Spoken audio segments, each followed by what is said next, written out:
Саламатсызбы, урматтуу телекөрүүчүлөр. Бүгүнкү теманын жалпылама аты Гундар, кыргыздардын бабасы, же Атилла, кыргыздын улуу баатыры. Эми бул тема кыргыз тарыхында жаңы деле эмес.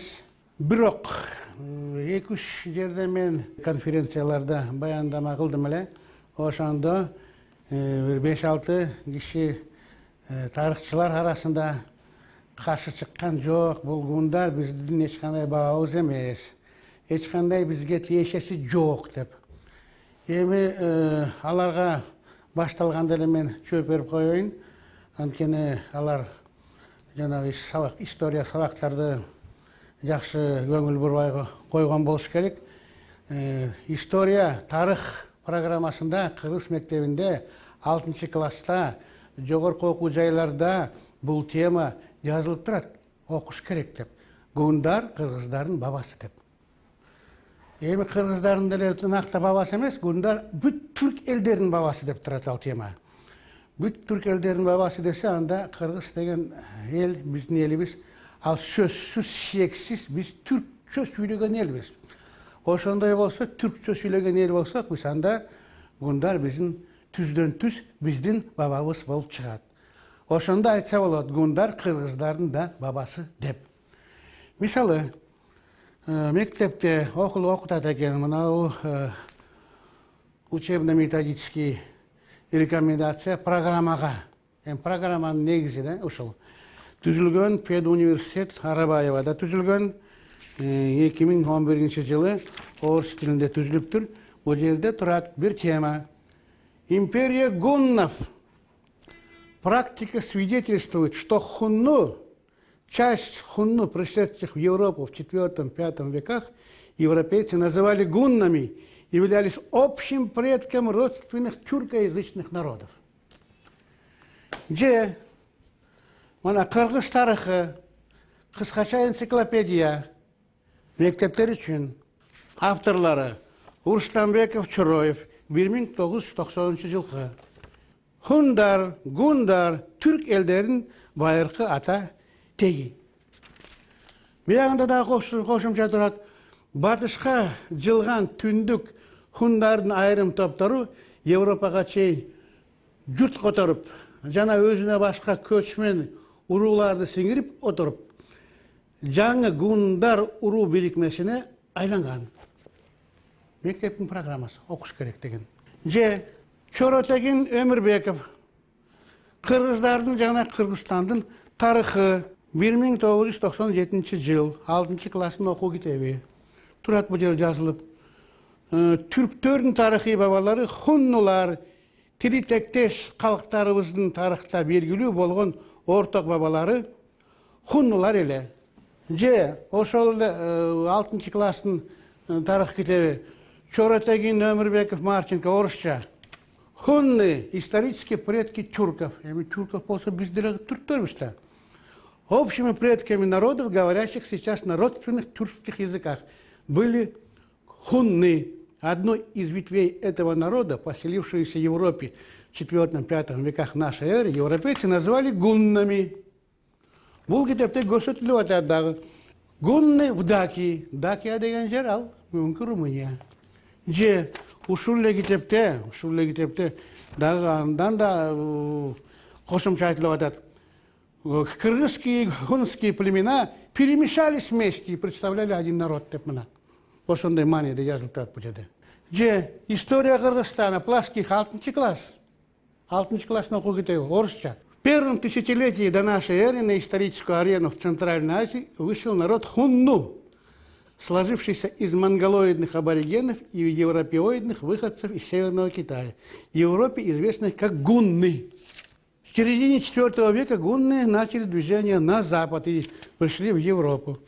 Бул жерде Атилла жөнүндө абдан көп маалымат берилип атат. Атилла был вождем гуннов, оставил о себе память почти мифическую. Его имя Атли.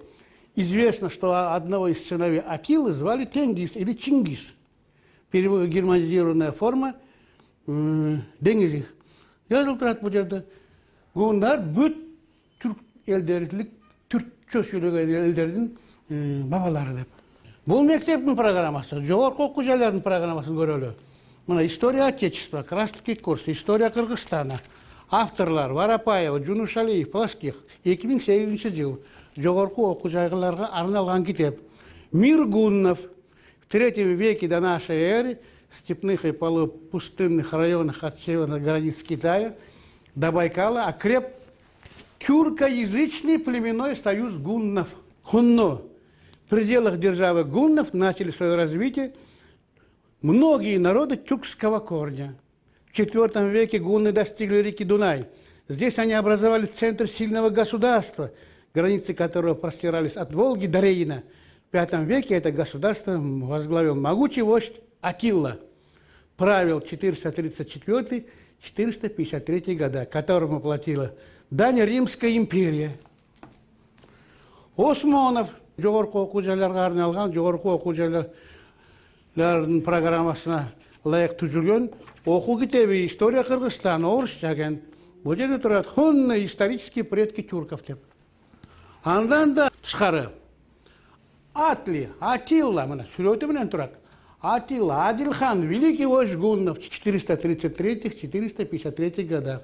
В период правления Атиллы хунская держава с центром в Панонии, включавшая Гостготов, Гепидов, Герулов, достигла наивысшего могущества. В преданиях высказывается гипотеза о том, что по завещанию Атилла, его прах похоронен в Высокульской котловине, в ущелье Джуку, где он родился. А Кыргыз деп тұрады Атилла. Ошол Осмонов кыргызча жазған оқу кітабы жоғарғы оқу жайлары үшін. Мына хундар кыргыздардың бабасы. Мына жоғарғы оқу жайларға арналған история Кыргызов и Кыргызстана, Плоских, Жунушалиев, Абдрахманов.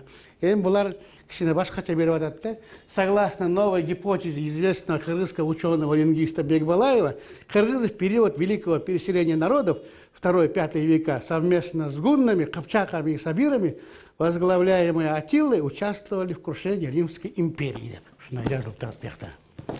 Ошо менен дагы бир айтып кетейин, гундар түздөн түз бүт түрк элдеринин бабасы.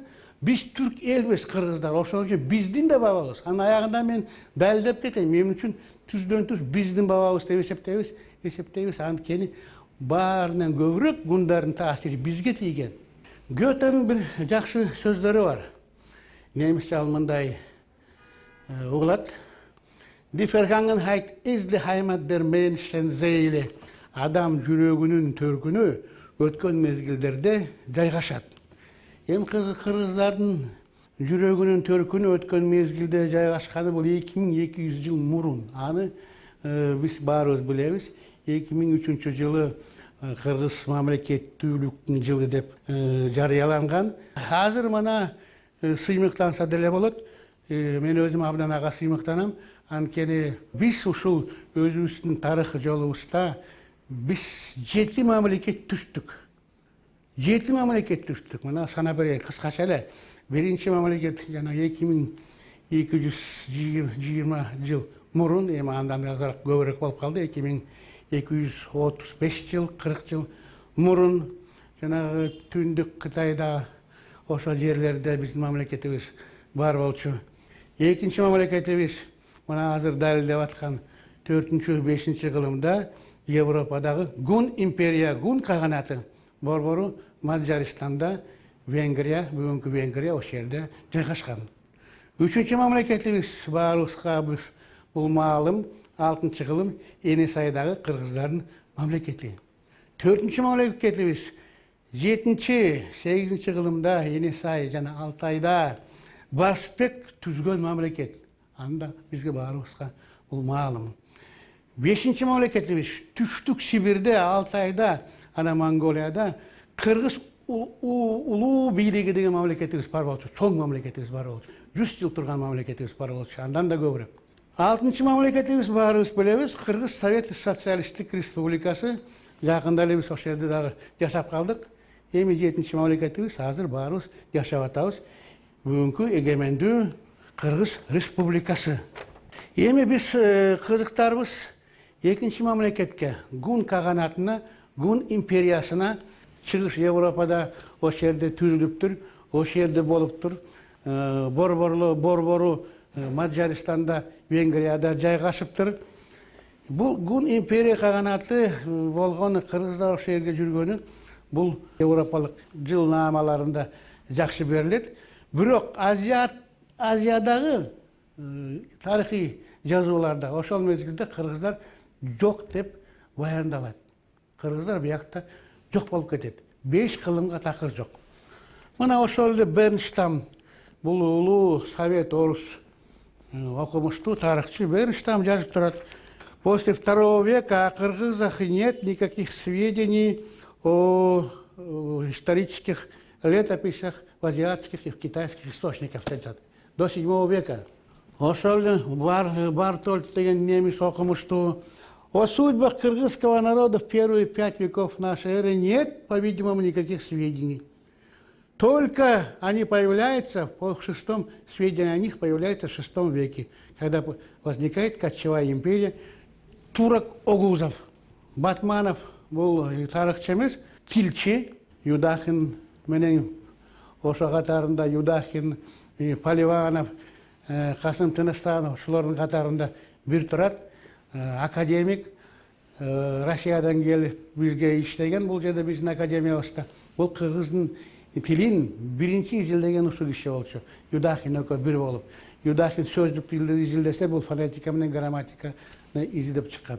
Анан бул жазып атат. Со II по VI веке нет точных данных о расположении киргизов. Современный киргизский язык деген китепте. Ошол эле мезгилде мына карап атабыз, тарыхчылар, тилчилер айтып атат, далилдеп атат.